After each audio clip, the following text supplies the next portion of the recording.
Today I have the new iPad. It's a supercomputer to use at home or at work. But first, subscribe to the channel because I publish new videos every week and I will show you everything about this tablet, from unboxing, specifications, analysis, connectivity and demonstrations, to know everything about this iPad.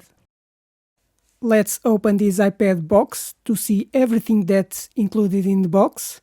We take off the lid, and here is the iPad protected in a paper film. Later we'll see it in detail. Underneath is a small box with information leaflets, the user guide and the Apple stickers in white. I'll save it for now. We don't need the user guide. It has a power charger, a small transformer that we also will see in detail later, and a power and data cable, which is Lightning to USB-C cable. And that's all that comes in the box. There's nothing left in the box. And so what came inside the box of this 9th generation iPad? An iPad, a power charger, a Lightning to USB-C cable, and some leaflets with information. Let's see the features of the iPad 9, the 9th generation iPad, and later I will talk in detail about all the specifications. Let's start by taking off the protective film. We'll peel off the film that protects the tablet, peel it off all the way around, and here's the iPad. So beautiful. Some positive aspects about this new iPad. The display is compatible with the first generation Apple Pencil and the Smart Keyboard. The front camera is ultra-wide angle, great for video calls, recording yourself or take selfies, and it does an automatic framing of the user. It also has True Tone, so it adapts the brightness intensity of the screen and color tones according to the environment. And some negative aspects. It has a Lightning connection, so it doesn't have a USB-C connection.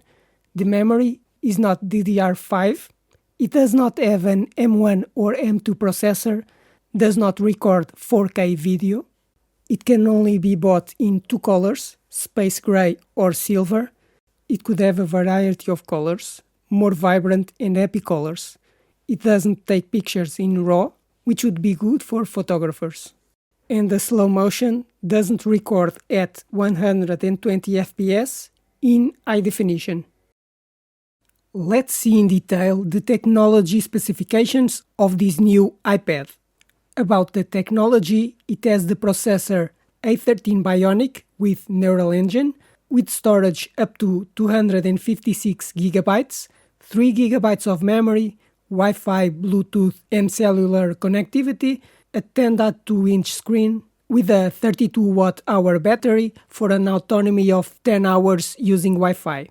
It has the connectivity Wi-Fi 5, Bluetooth 4.2, Lightning connector for charging and data, 3.5mm headphone plug, a smart connector and a slot for a nano SIM. Physically, it weighs 498 grams, measures 17.4 centimeters by 25.1 centimeters by 0.75 centimeters. It has one power button and volume buttons, two cameras, front and back, two stereo sound speakers, and two microphones. The screen is Retina Display XDR with 10.2 inches, 2160 by 1620 pixels resolution. It's multi-touch with LED backlight, 500 nits of brightness. It has an oleophobic coating and it's compatible with the Apple Pencil. It has the sensors Touch ID with fingerprint reader, gyroscope, accelerometer, barometer, ambient light sensor, compass, and proximity sensor. It has two video and photo cameras, records video in 1080p with video stabilization. It does automatic framing, records in slow motion at 120 FPS, and takes photos in HDR. But some features it does not have. No USB-C connection, no slot for an additional memory card, does not record video in 4K, and it doesn't have wireless charging. And these are the essential specifications you need to know to decide if this is the best tablet for you. This was another video about the new iPad, but there will be more videos to know everything about this tablet.